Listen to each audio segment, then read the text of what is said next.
Hey, today we're going to show you top 10 interesting facts about Yellow Mountains of China. Welcome to our channel. Make sure to smash the like button, subscribe, and hit the bell icon to never miss another video. The Yellow Mountains in Huangshan Prefecture are a classic feature in ancient Chinese poetry and paintings. The mountains and two nearby villages are listed as a World Heritage Sites by UNESCO.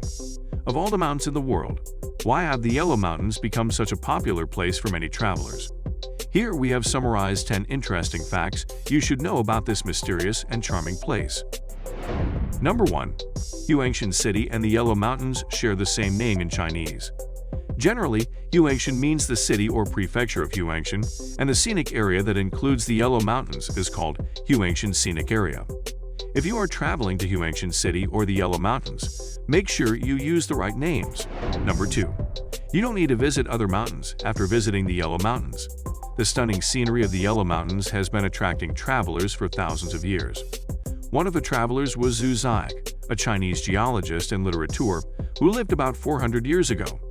Zhu was deeply impressed by the breathtaking scenery of the Yellow Mountains and exclaimed, "You don't need to visit any other mountains after visiting the 5 Great Mountains, and you don't need to visit the 5 Great Mountains after visiting the Yellow Mountains." Number 3.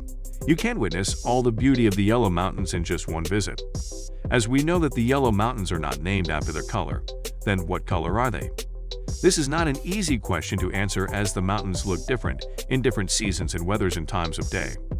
In spring and summer, the mountains are covered with greenery. In autumn, yellow flowers and red leaves make the peaks more colorful. In winter, frost and rain decorate the mountains, so they look like a crystal world. For this reason, it is next to impossible to see all the sceneries in one visit. Paying a second visit or more is suggested. Number 4. The Yellow Mountains are the theme of tens of thousands of paintings and poems. The Yellow Mountains not only attract visitors today, but beckoned to poets and painters in ancient times. Some of the artists visited the Yellow Mountains again and again, creating countless works of literature and art. There are over 20,000 poems about the Yellow Mountains, and there are more than 300 inscriptions on precipices that you can see on the mountains. The beautiful and mysterious Yellow Mountains gave birth to the Yellow Mountain painting genre in the 17th century. A Chinese neo-terror painter called Liu Heisu visited the mountains 10 times in his lifetime and created bundles of great paintings. Number 5. The Yellow Mountains highlights are its 4 wonders, plus one more. Pines. Umbrella-like pines that grow on the peaks are named after their shapes. The most famous one is the guest greeting pine, which looks like a gentle old man stretching one of his arms out, welcoming honored guests. Rocks. Over 100 rocks have been named, such as Flying Over Rock, Stone Monkey Watching the Sea, and so on. Many rocks have a story or legend behind the unique shapes. Seas of cloud, on rainy or snowy days, or when the sun rises and sets, the peaks will be embraced by a sea of clouds, making the peaks look like islands on the sea. Hot springs? Flying Snow Hot Spring at the south of the scenic area is the best place to ease your fatigue after visiting the Yellow Mountains. And there is one more wonder that can only be seen in winter. Snow. The Yellow Mountains winter arrives early around October, and snow may fall at the end of November, but is most likely in January. The snow and rime make the mountains appear mysterious and beautiful. Number 6. You can stay overnight in the mountains to see the breathtaking sunrise and sunset. Many travelers choose to stay in a hotel in the mountains and get up early to see the sunrise. The view is breathtaking when the sunshine pierces through the clouds and sprinkles them with golden rays of light. The sunset provides a different warm and tranquil view. As the hotels in the mountains are hard to book, remember to book your room as early as you can if you want to see a sunrise and sunset. Number 7. Ancient villages near Huangshan City are also favorite places. Huangshan Village and City Village. Admire the courtly Hui-style ancient architecture by the water and see the exquisite wood/stone/brick carvings. These villages are UNESCO sites. Yishan Village. See how the artists built the village into a rural utopia. Namping Village.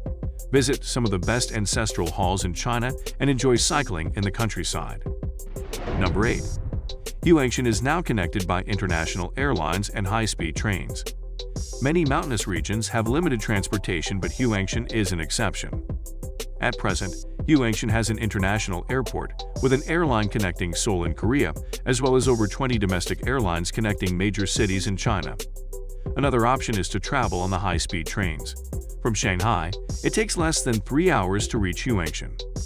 With the improved transportation, a journey to Huangshan can be fast, efficient, and comfortable. Number 9. Huangshan has some smelly but tasty food. Huangshan is one of the origins of Hui cuisine. Nowadays, after hundreds of years of development, Huangshan has over 3,000 characteristic dishes. The most famous dishes are smelly mandarin fish and stinky tofu. Their smells keep people away, but some people fall in love with the dishes after one bite. If you like being adventurous, just have a try. Don't worry if you can't tolerate smelly food.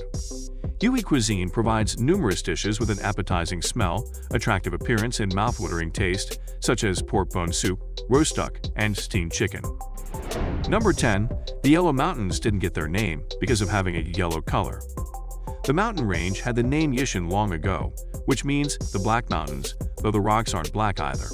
Their color can best be described as gray. The mountains were also once called Chanzi-do, which means Heaven's Sons, Emperor's capital city. The name lies on a Chandufang or Heavenly Capital Peak, the third tallest of Huangshan's peaks. In the legend of the Yellow Emperor, the mythological ancestor of the Chinese people, he visited the mountain range in his later years and became a supernatural being there.